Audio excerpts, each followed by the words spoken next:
પહેલાં તો આ જે પ્રશ્ન થાય છે ને એ જ ખૂબ મહત્ત્વનું છે. ખાસ કરીને યુવા વર્ગને આવો પ્રશ્ન થઈ રહ્યો છે એ પણ ખૂબ મહત્ત્વનું છે કે આ જે ઘટના બની રહી છે કે જે ચૌધરી સમાજ અને રબારી સમાજમાં પ્રેમ લગ્નની જે વાત છે, મોટાભાગના બધા સમાજોમાં પ્રેમ લગ્ન મુદ્દા ઉપર એક કોઈ પણ આગેવાન તો બોલેલા જ છે અને બધા જ એવું કહે છે કે પ્રેમ લગ્ન હોવા જ ના જોઈએ, મા બાપની પરમિશન હોવી જોઈએ વગેરે વગેરે. પણ ખૂબ લાંબા સમયથી જ્યારે પણ દેશનું જ્યારે બંધારણ બનાવવામાં આવ્યું તો એ જ સમયથી પ્રેમ લગ્ન માટેની છૂટ આપવામાં આવી છે કે તમે જો પુખ્ત વયના હો તો તમે પોતાનું પાત્રને પસંદગી તમારો અધિકાર છે, એમાં કોઈની રોકટોક ન ચાલી શકે. તમને અધિકાર છે, અમને આઝાદી જ આપવામાં આવી છે. છોકરો હોય કે છોકરી, જો તમે પુખ્ત વયના છો તો તમે તમારું પસંદગીનું પાત્ર પસંદ કરી શકો છો. વાત રહી કે આ બંધારણ હતું, જે બંધારણ બનાવવામાં આવ્યું એ દેશના આઝાદી સમયે બનાવવામાં આવ્યું. દેશ આઝાદ થયો 1947માં, એના પછી જ્યારે બંધારણ બનાવવામાં આવ્યું. હવે તમે વિચાર કરો કે એ સમયે તો અંગ્રેજોને એવા બધા વિવાદો હતા, એ વિવાદમાં કોઈ પ્રેમ લગ્નની તો વાત હતી જ નહીં એ સમયે તો.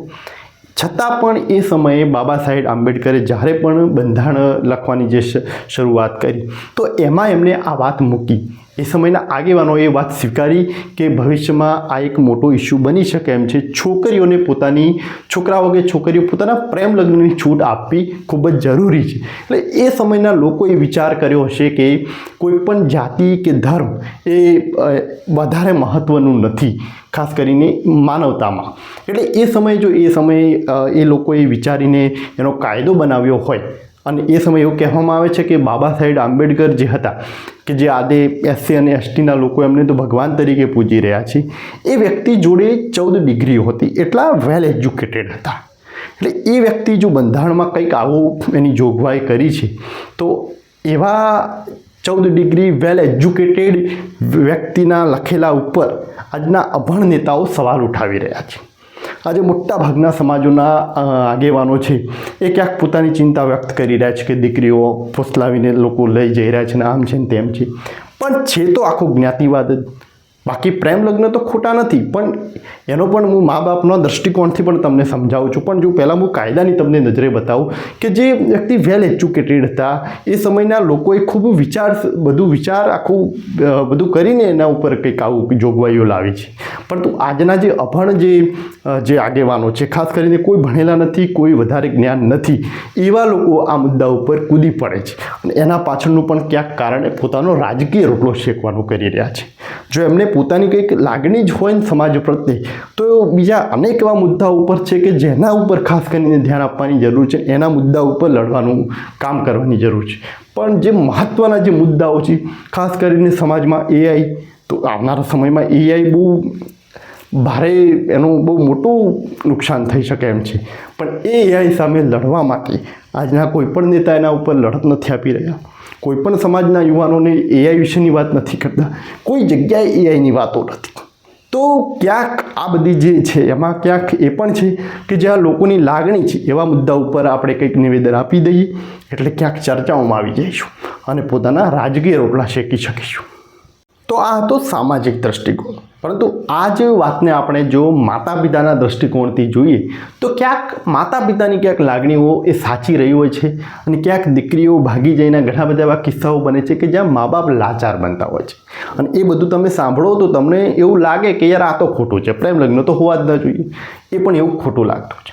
પણ આ બધામાં ક્યાંક થોડી ઘણી જે ભૂલો છે એ મા બાપની પણ ભૂલો છે.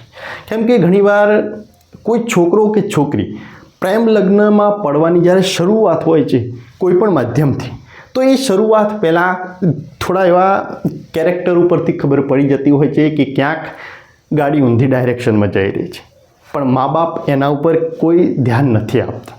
એટલે મા બાપની પણ ક્યાંક એવી ભૂલો છે. ઘણી જગ્યાએ ઘણા બધા એવા મેં કિસ્સાઓ જોયા છે કે જ્યાં અન્ય લોકોએ મા બાપને કીધું છે કે યાર તમારી છોકરીનું થોડું ધ્યાન રાખો, તમારા છોકરાઓનું ધ્યાન રાખો, પણ એ સમયે મા બાપ નથી માનતા અને થોડા સમય પછી ઘણી બધી એવી ખરાબ ઘટનાઓ પણ જોવા મળતી હોય છે. એટલે આ દરેક જગ્યાએ દરેક સમાજની આ એક પીડા કહી શકાય, આ મોટી એક સમસ્યા પણ રહી છે. પણ એટલું બધું શિક્ષણ ને સમજદારી ભર્યું જ્યારે શિક્ષણ નથી ત્યારે આ બધા સમસ્યાઓ વધારે મોટી થતી જાય છે. જો પોતાનું બાળક આગળ જતું હોય ને આપણે સામે ખાડો હોય તો એને આપણે કહેવું પડશે કે ત્યાં બેટા ખાડો છે ત્યાં ના જા, આપણે એને કહેવું પડશે. એટલે આનું તમારું જો એક ઉદાહરણ તરીકે હું તમને સમજાવું તો નાનું બાળક હોય ને તો એ દેડકા પકડવા એને બહુ ગમે, દેડકા પકડીને તો એ તરત પાછળ જાય. તો એ મા બાપને એને કહેવાની જરૂર છે કે બેટા દેડકા પાછળ ના જા, દેડકો તને કંઈ નહીં કરે, દેડકો તારા માટે કંઈ નુકસાનકારક નથી, પણ દેડકા પાછળ બીજો સાપ આવીને ઊભો છે એ તને ડંખશે. એટલે આ જે બાબતો છે ને એ આપણે મા બાપને પોતાના દીકરા દીકરીઓને કહેવી પડશે, સમજાવવી પડશે અને સમાજના આગેવાનોએ પણ સમજાવવી પડશે. કેમ કે ભૂલો આ રીતે જ ભૂલો થતી હોય છે. પ્રેમ લગ્ન એની પહેલાંનું જે આખું ટાઈમ છે એ ક્યાંક એનું મોટું જે માધ્યમ બનતું હોય છે એ છે મોબાઈલ. તો મોબાઈલમાં તમે જુઓ તો એના મોબાઈલમાં એની સારું છે, મોબાઈલ એક ટેકનિકલ ગેજેટ છે તો એનો સારો ઉપયોગ પણ થઈ શકે છે અને ખરાબ ઉપયોગ પણ થઈ શકે છે. અને ખરાબ ઉપયોગને રોકવા માટે એના માટે પણ અંદર એની સિસ્ટમો આવેલી છે, પણ કોઈ મા બાપ કે કોઈ એને જાણતું નથી. મોબાઈલની અંદર આખી એની એક સિસ્ટમ છે પેરેન્ટિંગ લોક. પેરેન્ટિંગ લોક એટલે તમારું બાળક એના પોતાના મોબાઈલમાં શું જુએ છે, તમારે એને શું નથી જોવા જેવું, એને નથી બતાવવું, એને એક્સેસ ન કરી શકે, એ બધું જ તમે એના ઉપર લોક મારી શકો છો તમારા મોબાઈલથી. આવી બધી પણ સિસ્ટમો છે. તમારું બાળક શું જુએ છે, કોનાથી વાતો કરે, શું કરે છે, એની આખી દેખરેખ તમે તમારા મોબાઈલની અંદર એવું સેટિંગ કરો તો એવું શક્ય છે. એને કહેવાય પેરેન્ટિંગ લોક. એ આખી મોબાઈલની એવી સિસ્ટમ ત્યાં અંદર મૂકેલી છે. આપણે ક્યાંક એલઈડીમાં યુટ્યુબ પણ ચાલુ કરીએ ત્યાં પણ એવું માગે છે કે તમારે તમારું ચાઇલ્ડ યુટ્યુબ ચાલુ કરવું છે કે તમારું પોતાનું પર્સનલ, એ સિલેક્ટ કરવું પડે છે. કેમ કે બાળક હોય તો એનું કાર્ટૂન એ બધું જ આવશે. એટલે આખી સિસ્ટમો જે તે પણ ટેકનિકલ સિસ્ટમમાં છે એના ઉપર એક આખી ગાઈડલાઇન છે ગવર્મેન્ટની અને એના આધારે આખું એનું એક એવું સ્ટ્રક્ચર બનાવવામાં આવેલું છે કે એનાથી કંઈ નુકસાન ન થાય. પણ એની તકેદારી એ લોકોને રાખવાની હોય છે અને લોકો એની તકેદારી રાખતા નથી. ઘણીવાર હું જોઉં છું કે બાળકો 10 કે 12માં ભણતા હોય તો પોતાની ઈમેલ આઈડી મા બાપના નામે હોય છે. એટલે આખી ઈમેલ આઈડીને આ બધું ઘણું મોટો એક વિષય છે, એને ખૂબ ઊંડાણપૂર્વક સમજવાની જરૂર છે. પણ આવા બધા વિષયો એ ક્યાંય ચર્ચામાં નથી આવતા, આગેવાનો પણ નથી કહેતા, જે લોકો સમજે છે એ શિક્ષિત છે એ લોકો પણ નથી કહેતા. એટલે આ બધા ઇસ્યુ ઉપર ક્યાંક ધ્યાન રાખવું પડે એમ છે, પણ લોકોને ખબર નથી. જે લોકોને ખબર છે એ લોકો કોઈને કહેતા નથી કેમ કે એ પોતે આગેવાન નથી. ખાસ કરીને દરેક સમાજનો યુવા વર્ગ તમે જુઓ તો યુવા વર્ગ સ્પષ્ટપણે એવું કહી રહ્યું છે કે આવા બધા અમુક જે સમાજોના જે મુદ્દાઓ છે એક વાહિયાત મુદ્દાઓ છે, એના ઉપર લડવાનું બંધ કરો ને એઆઈ જેવા મુદ્દાઓ ઉપર તમે કામ ચાલુ કરો.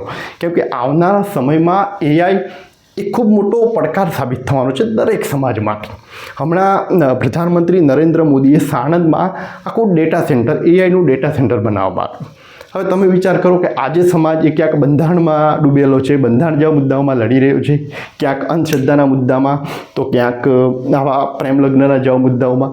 એવા મુદ્દા પોતાની સ્થાનિક જે સમસ્યાઓ છે એવા મુદ્દામાં જ્યારે લડી રહ્યો છે તો પછી 10 વર્ષ પછી એ જ સમાજ એવી કહેશે કે અમારો સમાજ તો આવા એઆઈમાં કંઈક નોકરીઓ નથી મળતી, જોબ નથી. એટલે આખું બહુ મોટો સવાલ છે, બહુ મોટો એક આખું રહેલું છે આના પાછળની કે જો લોકો નથી સમજી શકતા અને એના કારણે ક્યાંક ઘણું મોટું નુકસાન પણ થઈ રહ્યું છે. અમુક એવા લોકો કે જેમને પોતાની રાજકીય અપેક્ષાઓ છે એ લોકો પોતાનું રાજકીય રોટલો પણ શેકવાનો પ્રયત્ન કરી રહ્યા છે સમાજના આવા મુદ્દા ઉપર.